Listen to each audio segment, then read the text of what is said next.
বাংলার নীল আকাশে উড়ছে আজো শহীদের খুনে রাঙা সেই নিশানা।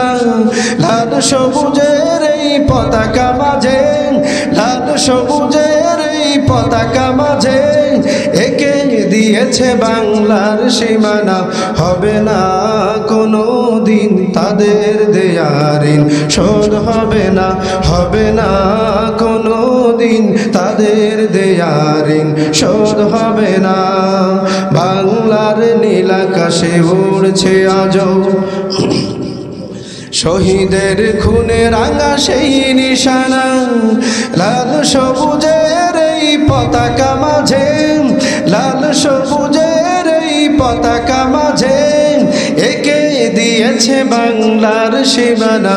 হবে না কোনো দিন তাদের দেয়া ঋণ শোধ, হবে না, হবে না কোনের দেয়া ঋণ শোধ হবে না।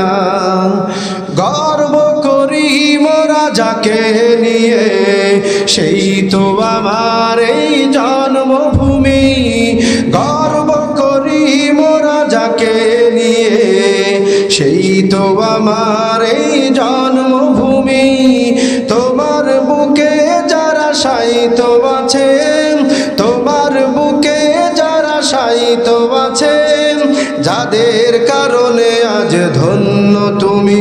তুমি পেয়েছো যে ধান তাওয়া মূল্য রতন, তুমি পেয়েছো যে ধান তাওয়া মূল্য রতন।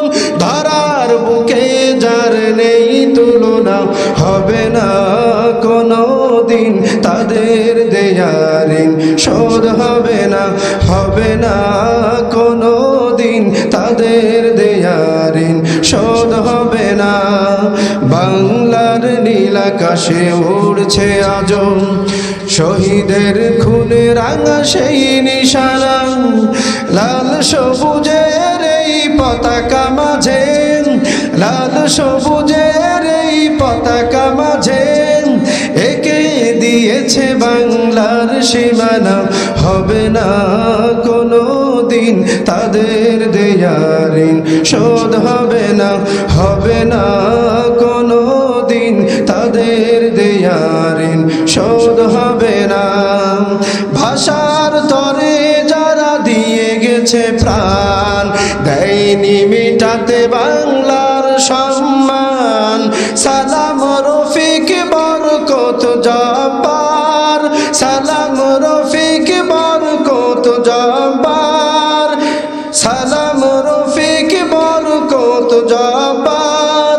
যাবে না ভোলা তাদের অবদান, সেই কবি নজরুল আর কবি ফররুখ, সেই আবু সাঈদ আর মুগ্ধ। তারাই তো আমাদের অনুপ্রেরণা।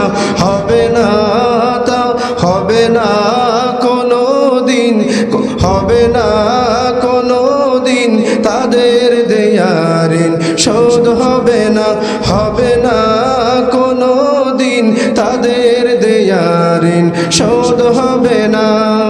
বাংলার নীল আকাশে উড়ছে আজো শহীদের খুনে রাঙা সেই নিশানা।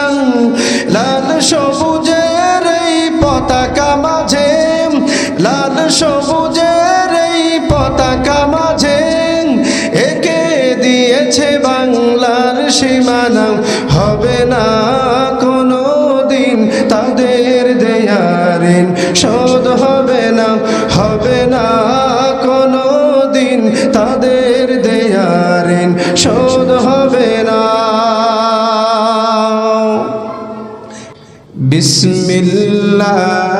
বিসমিল্লাহির রহমানির রহিম।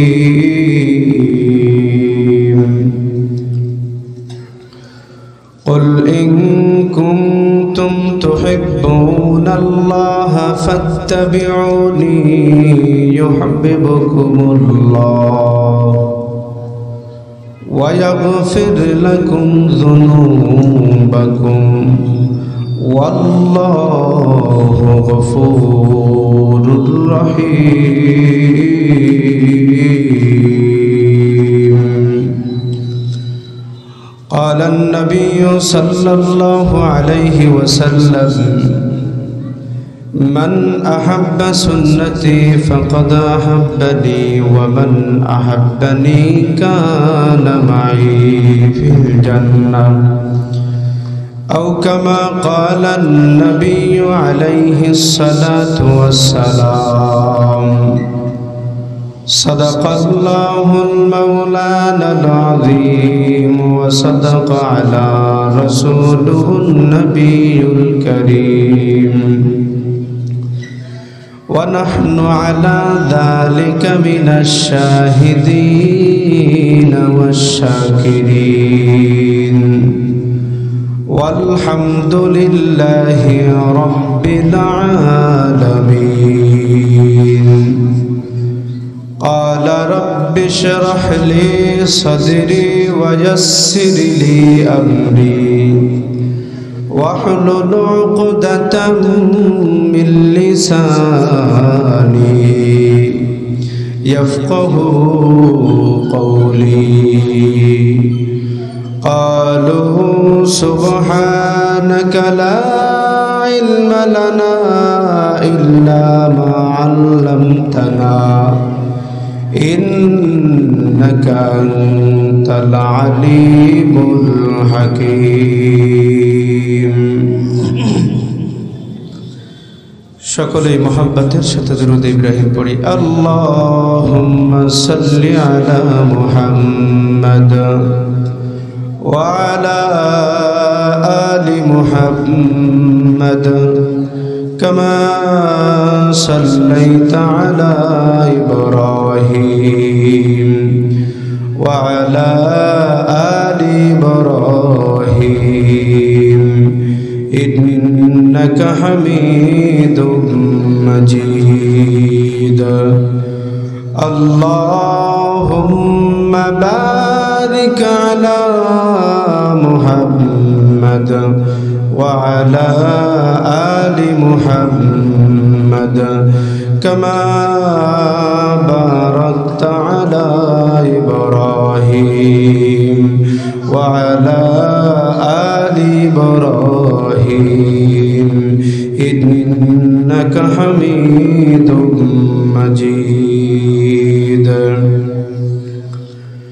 बुजुर्गी की नहीं हमको ज़रूरत गुनाह मफना बना हमको खुदाया আল্লাহ রাব্বুল আলামিন আমাদেরকে এই দেশ স্বাধীন করে দিয়েছেন বলেন না আল্লাহুম্মা আমিন মুহতারাম হাজিরিন নবী মুহাম্মদুর রাসূলুল্লাহ সাল্লাল্লাহু আলাইহি ওয়াসাল্লাম এভাবে যখন দ্বীনের দাওয়াত তিনি দিচ্ছিলেন এই দ্বীনের দাওয়াত দিতে গিয়ে নবী আমার কি হইলেন নবী আমার মানুষের কাছে খারাপ হয়ে গেলেন নবী আমার মানুষের কাছে খারাপ হয়ে গেলেন আমরাও যখন দ্বীনের হক কথাগুলো বর্তমান আলেম ওলামারা সমাজের ভিতরে প্রচার করে দিচ্ছিল এমন সময় এই আমরা অতিবাহিত করেছি যে আলেমদের গলা টিপে পর্যন্ত ধরা হয়েছে এবং আপনার এই দেশে আলেম ওলামাদেরকে স্বাধীনভাবে কথা বলতে দেওয়া হয় নাই কথা বলেন ঠিক কিনা মুহতারাম হাজিরিন আলেমদেরকে স্বাধীনভাবে কথা বলতে দেওয়া হয় নাই যখনই তারা কোরআনের হক কথা বলতে গিয়েছে তাদেরকে বিভিন্ন ধরনের হামলা মামলা করে তাদেরকে আপনার জেলখানার ভিতরে বন্দী করে রাখা হয়েছে কথা বলেন ঠিক কিনা মুহতারাম হাজিরিন এই বাংলার জমিনটা স্বাধীন হয়েছে যাদের রক্তের বিনিময়ে আমরা এই দেশটা স্বাধীন পেয়েছি আমরা তাদেরকে সশ্রদ্ধ সালাম জানাই আমরা তাদেরকে হাজারো সালাম জানাই আল্লাহ তাআলা তাদের নেক হায়াতের আল্লাহ তাআলা তাদের হায়াতের মধ্যে বরকত দান করুক সকলে বলেন আমিন মুহতারাম হাজিরিন এই দেশ আমরা ৭১-এর যুদ্ধের কথা শুনেছি ৭১-এর যুদ্ধ হয়েছে ৭১-এর সময় যে স্বাধীন হয়েছিল দেশটা সে কথা আমরা শুনেছি কিন্তু আমরা চোখে অনেকেই দেখি নাই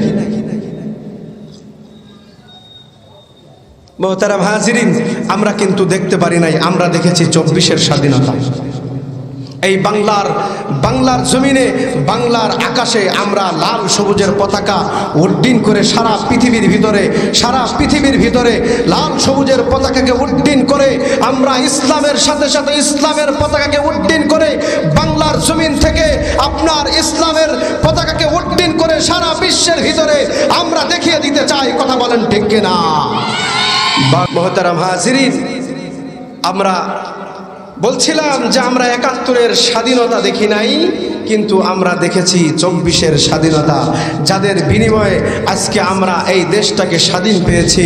আমরা তাদের জন্য দোয়া করব যারা এই পৃথিবী থেকে অন্ধকার কবরে চলে গেছে। আল্লাহ তাআলা সবাইকে শহীদি মর্যাদা দান করুক, সকলে বলি আমিন। সম্মানিত হাজিরিন, আমি বলছিলাম নবী মুহাম্মদুর রাসূলুল্লাহ সাল্লাল্লাহু আলাইহি ওয়াসাল্লামের ভালোবাসার কথা। আমরা নবী মুহাম্মদুর রাসূলুল্লাহ সাল্লাল্লাহু আলাইহি ওয়াসাল্লামকে কি পরিমাণ ভালোবাসবো। আমাদের ভালোবাসা শুধু মুখের বুলি আওড়ানোর নাম নয়, শুধু মুখের বুলি আওড়িয়ে শেষ করলেই হবে না।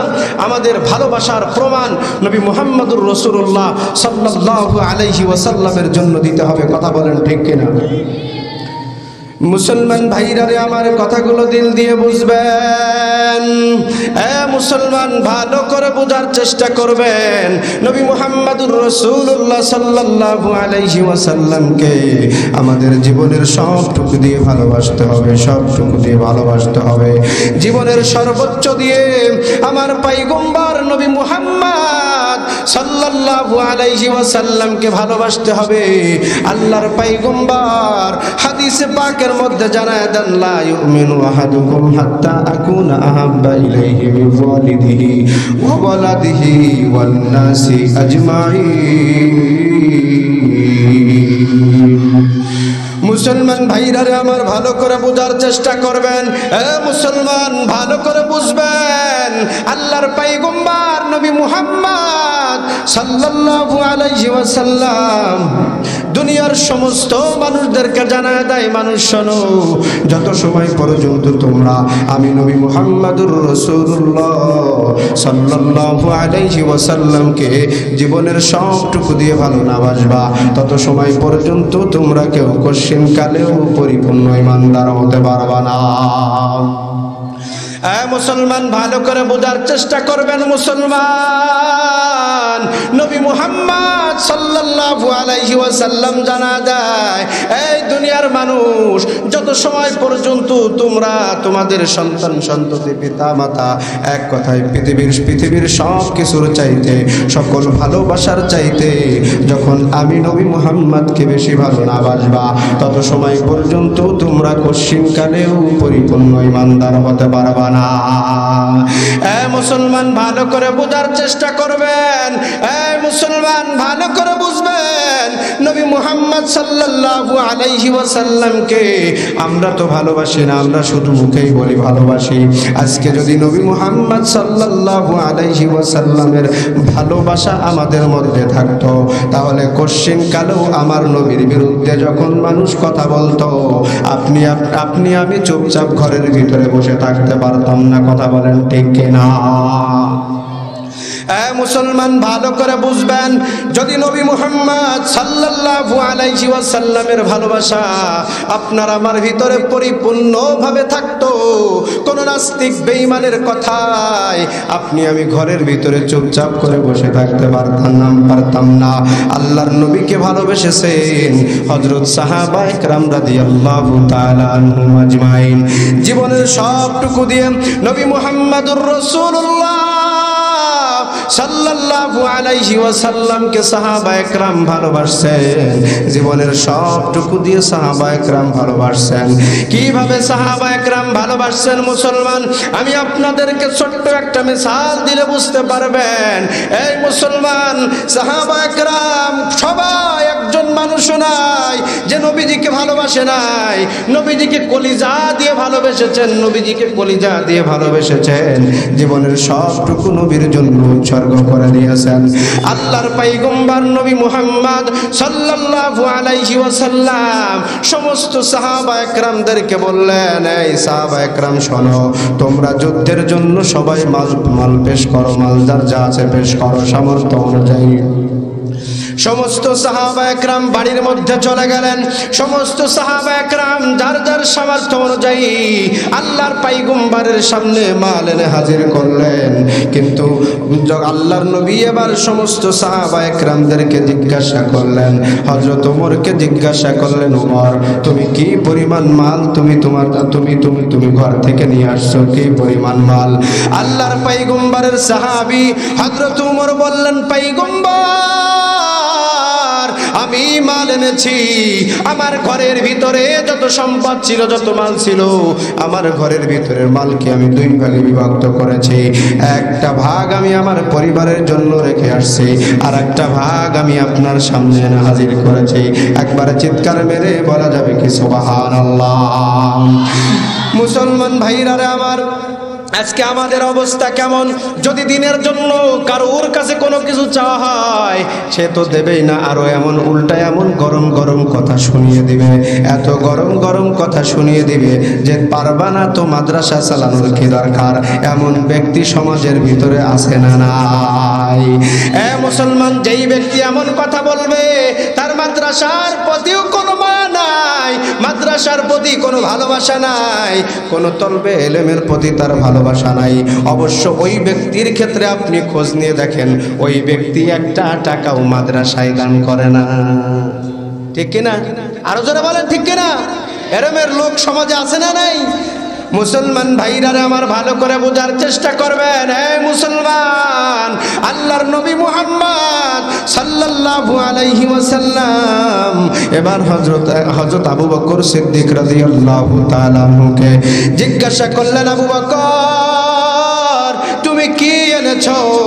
আবু বকর সিদ্দিক রাদিয়াল্লাহু তাআলা আনহু জবাব দেয়, পয়গম্বর আমার ঘরের ভিতরে যত মাল ছিল সমস্ত মাল আমি আপনার সামনে এনে হাজির করেছি। বলেন সুবহানাল্লাহ। আল্লাহর পয়গম্বর এবার জিজ্ঞাসা করলেন, আবু বকর ঘরের ভিতরে তুমি কি রেখে আসছো? আবু বকর সিদ্দিক রাদিয়াল্লাহু তাআলা আনহু জবাব দেয়, পয়গম্বর আমার ঘরের ভিতরে কোনো কিছু আমি রেখে আসি নাই, আমার ঘরের ভিতরে আল্লাহ এবং আল্লাহর রাসূলকে রেখে আসছি। একবার চিৎকার মেরে বলা যাবে কি আল্লাহু আকবার? মুসলমান ভাইরা আমার ভালো করে বোঝার চেষ্টা করবেন। হে মুসলমান, নবী মুহাম্মদকে সাহাবায়ে কেরাম কলিজা দিয়ে মহব্বত করেছেন। আজকে তো আমাদের ভিতরে নবীর ভালোবাসা নাই, নবীর ভালোবাসা আজকে আমাদের ভিতরে নাই, কিন্তু নবী মুহাম্মদকে সাহাবায়ে কেরাম কি পরিমাণ ভালোবাসেন। একজন সাহাবী হযরত হানজালা রাদিয়াল্লাহু তাআলা আনহুর নাম শুনেছেন আপনারা? হযরত হানজালা রাদিয়াল্লাহু তাআলা আনহু নবীর জন্য জীবনটা পর্যন্ত দিয়ে দিলেন, আল্লাহর পয়গম্বরের জন্য হানজালা জীবনটা পর্যন্ত দিয়ে দিলেন। হযরত হানজালা রাদিয়াল্লাহু তাআলা আনহু তিনি কেবলমাত্র সবেমাত্র বিবাহ করেছে। এই হানজালা রাদিয়াল্লাহু তাআলা আনহু বাসর রাত খবর ছড়িয়ে গেছে পয়গম্বর আর দুনিয়ার জমিনের মধ্যে নাই, পয়গম্বর আমার দুনিয়ার জমিন থেকে বিদায় নিয়ে চলে গেছে। উহুদের ময়দানে পয়গম্বরকে বেঈমানেরা শেষ করে দিয়েছে। হযরত হানজালা রাদিয়াল্লাহু তাআলা আনহু তিনি মাত্র বাসর রাত্র করেছেন, স্ত্রীর সাথে বাসর করেছেন। হানজালার কানের ভিতরে খবরটা যখন পৌঁছে গেল, এই হানজালা রাদিয়াল্লাহু তাআলা আনহু তিনি গোসল না করে চলে গেলেন। গোসল না করে যখন ঘর থেকে বের হবেন, স্ত্রী ডাক দিয়ে বলে, প্রাণের স্বামী আমার, আপনি আল্লাহর পয়গম্বরের জন্য যাবেন ঠিক আছে, কিন্তু আপনি তো নাপাক অবস্থায় আছেন। ও পয়গম্বরের সাহাবী হানজালা, আপনি একটু দ্রুত গোসলটা করে নেন, গোসল করে তারপরে যান। হযরত হানজালা জবাব দিয়েছিলেন, আমার নবী আমার মাহবুব সাল্লাল্লাহু আলাইহি ওয়াসাল্লাম যদি দুনিয়ার জমিনের মধ্যে না থাকে, আমার দুনিয়ার জমিনের মধ্যে থেকে লাভ নাই। হযরত হানজালা রাদিয়াল্লাহু তাআলা গোসল ছাড়াই নবীর কাছে দৌড় দিলেন। আল্লাহর পয়গম্বর উহুদের ময়দানে শহীদ হয়েছে। এটা হানজালা সহ্য করতে আর পারলেন না। হানজালা রাদিয়াল্লাহু তাআলা আনহু যুদ্ধের ময়দানে চলে গেলেন। যুদ্ধের ময়দানে যে তিনি যুদ্ধ করতে আরম্ভ করলেন, যুদ্ধ করা শুরু করে দিলেন। যুদ্ধ করতে করতে হযরত হানজালা রাদিয়াল্লাহু তাআলা আনহু এই যুদ্ধের ময়দানে শহীদ হয়ে গিয়েছেন। মুসলমান, এবার আল্লাহর পয়গম্বর খবর ছড়িয়ে দিলেন, সাহাবা একরামদেরকে বললেন, এই সাহাবা একরাম শোনো, আমার যত সাহাবী এই যুদ্ধের ময়দানে শহীদ হয়েছে সমস্ত সাহাবা একরামদেরকে তোমরা বিনা গোসলে দাফন কাফন করে দাও, বিনা গোসলে দাফন কাফন করে দাও। এই অপর দিক থেকে দৌড়িয়ে হানজালার স্ত্রী আসে, ও পয়গম্বর, আপনি আমার স্বামী হানজালা এই যুদ্ধের ময়দানে যদি শহীদ হয়ে থাকে, আমার স্বামী হানজালাকে আপনি বিনা গোসলে দাফন করবেন না পয়গম্বর। কারণ আমার স্বামী বাসর রাত্রে বাসর করে তিনি চলে আসছেন আপনার মহব্বতে ছুটে চলে আসছেন। ও পয়গম্বর, আপনি হানজালাকে বিনা গোসলে দাফন করবেন না। পয়গম্বর আমার এবার সাহাবা একরামদেরকে বললেন, এই সাহাবা একরাম, আমার হানজালার লাশকে তোমরা খুঁজতে থাকো। মুসলমান, ভালো করে বোঝার চেষ্টা করবেন। মুসলমান, হানজালা রাদিয়াল্লাহু তাআলা আনহুর লাশ এবার খুঁজতে আরম্ভ করলেন। আল্লাহর পয়গম্বর সাহাবা একরামদেরকে জানায় দিলেন, এই শোনো, আমার সাহাবী হানজালার লাশ কোথায় আছে খোঁজো। সাহাবা একরাম খুঁজতে আরম্ভ করে দিলেন। সাহাবীর লাশ, হানজালার লাশ কোথাও খুঁজে পায় না। আল্লাহর পয়গম্বর পেরেশান, পেরেশান অবস্থায় আল্লাহর পয়গম্বর চেহারা মুবারক লাল বর্ণ হয়ে যাবার পর আল্লাহ রাব্বুল আলামিন নবীর কাছে জিবরাইল আমিনকে পাঠিয়ে দিলেন। জিবরাইল আমিনকে বললেন, যাও জিবরাইল, আমার নবী মুহাম্মাদের কাছে যাও, যে বলো হানজালার লাশের কোনো টেনশন নাই। মুসলমান, জিবরাইল আমিন নবীর কাছে এসে বললেন, পয়গম্বর, আপনার হানজালার লাশ আল্লাহ রাব্বুল আলামিন ফেরেশতাদের মাধ্যমে উঠিয়ে নিয়ে আল্লাহর আরশে আজিমের মধ্যে হানজালাকে গোসল করিয়ে দিচ্ছেন। বলেন সুবহানাল্লাহ। এবার নবী আমার কিছুক্ষণের ভিতরে হানজালার লাশ জমিনের মধ্যে পাইলেন। সাহাবা একরাম বললেন, নবীর কাছে এসে নবী আমার বললেন, সাহাবা একরাম তৎক্ষণাৎ তিনারা বলেন যে হানজালার দাড়ি দিয়ে জান্নাতি পানির যেন টপ টপ করে এখন পর্যন্ত পড়ছিল। একবার চিৎকার মেরে বলা যাবে কি সুবহানাল্লাহ। মুসলমান ভাইরারে আমার, তাই তো আল্লাহ রাব্বুল আলামিন জানায় দেয়, কুল ইন কুনতুম তুহিব্বুনাল্লাহ ফাত্তাবিউনি ইউহিব্বুকুমুল্লাহ ওয়া ইয়াগফির লাকুম যুনুবাকুম ওয়াল্লাহু গফুরুর রহিম। কালামে জিন্দা কুরআনে হাকিম হিকমতে লা ইয়াজালাসতু কাদিম জামিউল ফিল কুরআনে হাকিম তাকাসারাত আনহু আফহাবুর রিজালি বাগা কুরআন কালামুল্লাহ বশনু কদিমস্তি নইনু। মুসলমান, ভালো করে বোঝার চেষ্টা করবেন। আল্লাহ রাব্বুল আলামিন বলেন, কুল ইন কুনতুম তুহিব্বুনাল্লাহ, নবীকে বলেন, নবী জানায় দেন, আপনার সকল উম্মতদেরকে জানায় দেন, কুল ইন কুনতুম তুহিব্বুনাল্লাহ ফাত্তাবিউনি ইউহিব্বুকুমুল্লাহ। ও নবী, সবাইকে জানায় দেন, যদি মানুষ আমি আল্লাহ রাব্বুল আলামিনকে ভালোবাসতে চায়, আমি আল্লাহ রাব্বুল আলামিনকে যদি ভালোবাসতে চায়, তাহলে তারা যেন আপনি নবী মুহাম্মদ সাল্লাল্লাহু আলাইহি ওয়াসাল্লামকে ভালোবাসে আর আপনার অনুসরণ করে। মুসলমান মুসলমান নবী মুহাম্মদ সাল্লাল্লাহু আলাইহি ওয়াসাল্লামের অনুসরণ অনুকরণ, আল্লাহর নবীকে ভালোবাসলে আল্লাহর ভালোবাসা অর্জন হয়ে যায়। হে মুসলমান, এজন্য নবী মুহাম্মদুর রাসূলুল্লাহ সাল্লাল্লাহু আলাইহি ওয়াসাল্লামকে যেভাবে ভালোবাসতে হবে, পাশাপাশি নবী মুহাম্মদ সাল্লাল্লাহু আলাইহি ওয়াসাল্লামকে নবী মুহাম্মদ সাল্লাল্লাহু আলাইহি ওয়াসাল্লামকে নবী মুহাম্মদকে সেই পরিমাণ অনুসরণ অনুকরণ করতে হবে। মুসলমান ভাইরারে আমার, নবীজিকে তো ভালোবাসেই না, বরং বর্তমান অনেক এমন বেয়াদব আছে আল্লাহ নবীর সাথে বেয়াদবি করে। কথা বলেন ঠিক কিনা?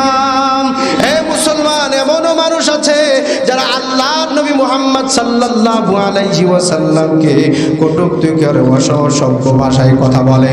আল্লাহর নবী মুহাম্মদ সাল্লাল্লাহু আলাইহি ওয়াসাল্লামকে একদম তারা তুচ্ছ তাচ্ছিল্য করে গালিগালাজ করে। কথা বলেন ঠিক কিনা?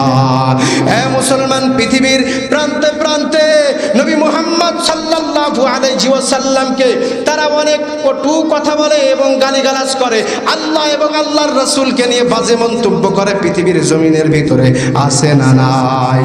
হে মুসলমান, দুনিয়ার জমিনের ভিতরে এমন মানুষ অভাব নাই যারা নবী মুহাম্মদুর রাসূলুল্লাহ সাল্লাল্লাহু আলাইহি ওয়াসাল্লামকে বাজে মন্তব্য করে না। যারা নবী মুহাম্মদ সাল্লাল্লাহু আলাইহি ওয়াসাল্লামকে যেই নাস্তিক বেঈমানেরা গালাগালি করবে, আমার নবীকে নিয়ে যারা কটূক্তি করবে, আমার আল্লাহকে নিয়ে যারা কটূক্তি করবে, তাদেরকে বর্তমান স্বাধীন বাংলায় আর ছাড় দেওয়া হবে না। কথা বলেন ঠিক কিনা? নাস্তিকতা নিপাত যাক, দিন ইসলাম জিন্দাবাদ। নাস্তিকতা নিপাত যাক, দিন ইসলাম জিন্দাবাদ। কোটি প্রাণে একই আওয়াজ। ঠিক কিনা? জোরে বলেন ঠিক কিনা? নাস্তিকতা নিপাত যাক, দিন ইসলাম জিন্দাবাদ। নাস্তিকতা নিপাত যাক, দিন ইসলাম জিন্দাবাদ। কোটি প্রাণে একই আওয়াজ। খোদাদ্রোহী ছাড় পাবে না, এই বাংলায় ঠাই হবে না। মুসলমানরা জেগেছে আজ।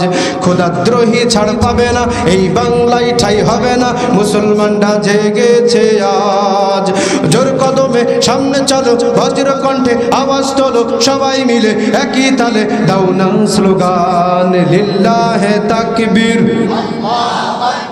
নারায়ে তাকবীর। মুসলমানের মতো আওয়াজ হবে, লিল্লাহে তাকবীর, নারায়ে তাকবীর। ইসলামেরই জন্য দেশের হয়েছে জন্ম, ইসলামের বিরুদ্ধে গেলে দেশ হবে ভিন্ন। ঠিক না? ও ইসলামেরই জন্য দেশের হয়েছে জন্ম, ইসলামের বিরুদ্ধে গেলে দেশ হবে ভিন্ন। ও ইসলামের বিরুদ্ধে যারা নিয়েছ অবস্থান, এই বাংলায় ঠাই হবে না, যাও হিন্দুস্তান।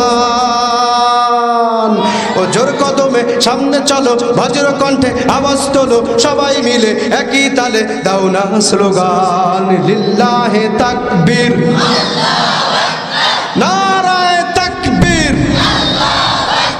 লিল্লাহে তাকবীর। মুসলমানের এই দেশেতে নাস্তিকদের ঠাই নাই। নাস্তিকদের পক্ষে যারা, তাদের কোনো রক্ষা নাই। ও মুসলমানের এই দেশেতে নাস্তিকদের ঠাই নাই। নাস্তিকদের পক্ষে যারা, তাদের কোনো রক্ষা নাই। ও এই দেশেতে থাকতে হলে কোরআন মানতে হবে। কোরআন না মানলে তারা বিতাড়িত হবে। জোর কদমে সামনে চলো, বজ্র কণ্ঠে আওয়াজ তোলো, সবাই মিলে একই তালে দাও না স্লোগান, লিল্লাহে তাকবীর, নারায়ে তাকবীর, লিল্লাহে তাকবীর, নারায়ে তাকবীর। মোহতারাম হাজিরিন, এই দেশে যদি আমরা যদি সিংহের মতো গর্জন না দিতে পারি, আমরা যদি সিংহের মতো গর্জন দিতে না পারি, তাহলে আমাদের কিন্তু সামনের অবস্থা খুবই ভয়াবহ হতে চলেছে। মোহতারাম হাজিরিন, একটা কথা মাথায় রাখবেন, একটা কথা মাথায় রাখবেন। নাস্তিক বেঈমানেরা, ইহুদি খ্রিস্টানেরা, হিন্দুত্ববাদীরা আমাদের উপরে যেভাবে চড়াও হয়ে পড়েছে, যে কোনো জায়গায় তারা আমাদের মানুষ যেখানে যে কোনো জায়গায় গোপনে গোপনে গোপনে তারা আমাদের মুসলিম ভাইদের উপরে আক্রমণ করে চলছে। কথা বলেন ঠিক কিনা? এই ইসকন নামক একটা সংগঠন আছে, এই ইসকন নামক সংগঠন আমাদের মুসলমানদেরকে আস্তে আস্তে করে মুসলমানদেরকে তারা ধ্বংস করে চলছে, মুসলমানদের ঈমান ধ্বংস করে চলছে। আরে ভাই, এই ইসকন নামক সংগঠন এমন উগ্র সংগঠন, এমন উগ্র বেয়াদব সংগঠন, যেই সংগঠনের পুরাই তাদের পরিকল্পনা এবং তাদের মূল মিশন হলো মুসলিমদের ভিতরে বিভেদ সৃষ্টি করা, মুসলিমদেরকে কিভাবে তাদের ভিতরে ফাটল ধরানো যায়, কিভাবে তাদের ঈমানকে নষ্ট করানো যায়, এটাই তাদের মূল নীতি, এটাই তাদের মূল ধারা। কথা বলেন ঠিক কিনা? মুহতারাম হাজিরিন, ওই সিলেটের জমিনের ভিতরে ছোট ছোট মাসুম বাচ্চা যারা আছে, এই ছোট ছোট মাসুম বাচ্চাদেরকে মুহতারাম হাজিরিন তারা আস্তে আস্তে করে যে তাদের ধর্মের প্রতি আকৃষ্ট করতেছে, আর তাদের হরে রাম হরে কৃষ্ণ এই রাম গীতা তাদেরকে পাঠ করাচ্ছে, তাদেরকে এইগুলো তারা গোপনে গোপনে শিক্ষা দিচ্ছে। মুহতারাম হাজিরিন, আজকে যদি আমরা সতর্ক না হই, আমরা যদি সচেতন না হই, তাহলে আমাদের উপরে ওই নাস্তিক বেঈমানেরা যেভাবে উঠে পড়ে লেগেছে। মুসলমান ওই ভারত থেকে আপনারা দেখতে পেয়েছেন যে ভারত থেকে তারা নাকি বাংলাদেশের ভিতরে আসবে, বর্ডারে এসে তারা হুমকি ধামকি দিচ্ছে। মুহতারাম হাজিরিন, তারা মুসলমানদের হুঙ্কার দেখে নাই, তারা মুসলমানদের পাওয়ার দেখে নাই, তারা মুসলমানদের ইমানি পাওয়ার দেখে নাই। যদি তারা মুসলমানদের ইমানি পাওয়ার দেখত, তাহলে বিন্দু পরিমাণ তারা দুঃসাহস করতে পারতো না। কথা বলেন ঠিক কিনা? প্রয়োজন হলে আবার যুদ্ধ হবে, আবার লড়াই হবে, তারপরও বাংলার জমিনে ইসলাম কায়েম করে ছাড়তেই হবে এবার। কথা বলেন ঠিক কিনা? লড়াইয়ের ওই ময়দানেতে যেতে তোমাকে হবে, প্রয়োজনে সব রক্তটুকু জমিনেই ঢেলে দেবে। ঠিক কিনা? আরো জোরে আওয়াজ দিয়ে বলেন, মুসলমানের মতো আওয়াজ দিয়ে বলেন ঠিক কিনা? লড়াইয়ের ওই ময়দানেতে যেতে তোমাকে হবে, প্রয়োজনে সব রক্তটুকু জমিনেই ঢেলে দেবে। তবুও তোমায় লড়তেই হবে, মানিবে না পরাজয়। তবুও তোমায় লড়তেই হবে, মানিবে না পরাজয়। বিপ্লব মানে জীবন দেয়া বসে থাকা নয়, সে কোনো দিন আসবে না রে করো যদি ভয়। বিপ্লব মানে জীবন দেয়া বসে থাকা নয়, সে কোনো দিন আসবে না রে করো যদি ভয়। আসবে বিজয় রক্ত যার জীবনের বিনিময়, আসবে বিজয় রক্ত যার জীবনের বিনিময়। বিপ্লব মানে জীবন দিয়া বসে থাকা নয়, সে কোনো দিন আসবে না রে করো যদি ভয়। বিপ্লব মানে জীবন দিয়া বসে থাকা নয়, সে কোনো দিন আসবে না রে করো যদি ভয়। আসবে বিজয় রক্ত যার জীবনের বিনিময়, আসবে বিজয় রক্ত যার জীবনের বিনিময়। বিপ্লব মানে জীবন দেয়া বসে থাকা নয়, সে কোনো দিন আসবে না রে করো যদি ভয়। বিপ্লব মানে জীবন দেয়া বসে থাকা নয়, সে কোনো দিন আসবে না রে করো যদি ভয়। কোথা থেকে কোন ভিনদেশী শকুন আমার দেশে এসে সেবার নামে বসলো জুড়ে মীর জাফরের বেশে। ঠিক কিনা? আরে আওয়াজ দিয়ে বলেন ঠিক কিনা? কোথা থেকে কোন ভিনদেশী শকুন আমার দেশে এসে সেবার নামে বসলো জুড়ে মীর জাফরের বেশে। ওদের করতে নাস্তানা বুধ হতে হবে নির্ভয়, ওদের করতে নাস্তানা বুধ হতে হবে নির্ভয়। বিপ্লব মানে জীবন দেয়া বসে থাকা নয়, সে কোনো দিন আসবে না রে করো যদি ভয়। বিপ্লব মানে জীবন দেয়া বসে থাকা নয়, সে কোনো দিন আসবে না রে করো যদি ভয়। মুহতারাম হাজিরিন, আজকে মুসলমান ঠান্ডা হয়ে বসে থাকলে হবে না। আজকে এই দুনিয়ার ভিতরে এখন আমাদের জন্য এমন একটা সময়, এই সময় যদি আমরা মুসলমান, এই সময়ে যদি আমরা যদি এই সময় এই বাংলাদেশে আমরা যদি কোনো ইসলামী দলকে ক্ষমতায় আনতে না পারি, যদি ইসলাম প্রতিষ্ঠিত এই বাংলার জমিনে এই সময়ে এই সুযোগে না হয় আর কশ্চিনকালে হওয়ার সম্ভাবনা নাই। আমরা তো এমন একটা সময় পার করে আসছি, এমন একটা সময় আমরা পার করে আসছি যেই সময় আমাদের উপরে নির্যাতনের স্টেম রোলার চালু করা হয়েছে। এরকমের মাহফিল করতে গিয়ে কত নেতা খেতাদের কাছে যে আমাদের অনুমতির প্রয়োজন হয়েছে, আল্লাহু আকবার, আপনি কল্পনাও করতে পারবেন না। আপনারা তো এখানে বসে উপভোগ করেন, কিন্তু এই অনুমতি নেওয়ার জন্য কত নেতা খেতার কাছে যে এভাবে যেতে হয়েছে। আলহামদুলিল্লাহ, এখন যেই সময় আসছে এই সময়টা আর কোনো অনুমতি নেওয়ার প্রয়োজন লাগছে।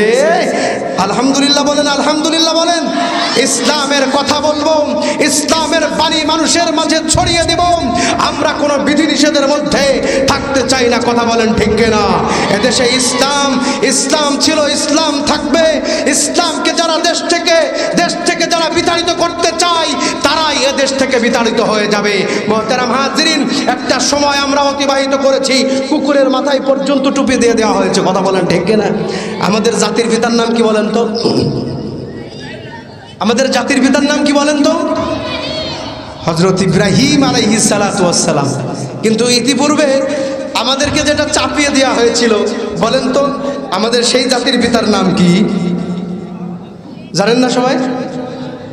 আল্লাহু আকবার। অল্প কেউ জানে আর কেউ জানে না। ইতিপূর্বে যিনি ছিলেন আমাদের উপরে জোর করে চাপিয়ে দিয়েছিল যিনি জাতির পিতা, তিনার নাম কি? শেখ মুজিবুর রহমান। আসলে কি জাতির পিতা তিনি? আরে আল্লাহ রাব্বুল আলামিনের বিধান। আল্লাহ কোরআনে বলেছে জাতির পিতা মিল্লাত আবিকুম ইব্রাহিম। আমাদের জাতির পিতা কেডা? আমাদের ধর্মীয় পিতা কে? হযরত ইব্রাহিম আলাইহিস সালাতু ওয়াস সালাম। কিন্তু জাতির পিতা আমাদেরকে নির্ধারণ করে দেওয়া হয়েছিল শেখ মুজিবুর রহমান সাহেবকে।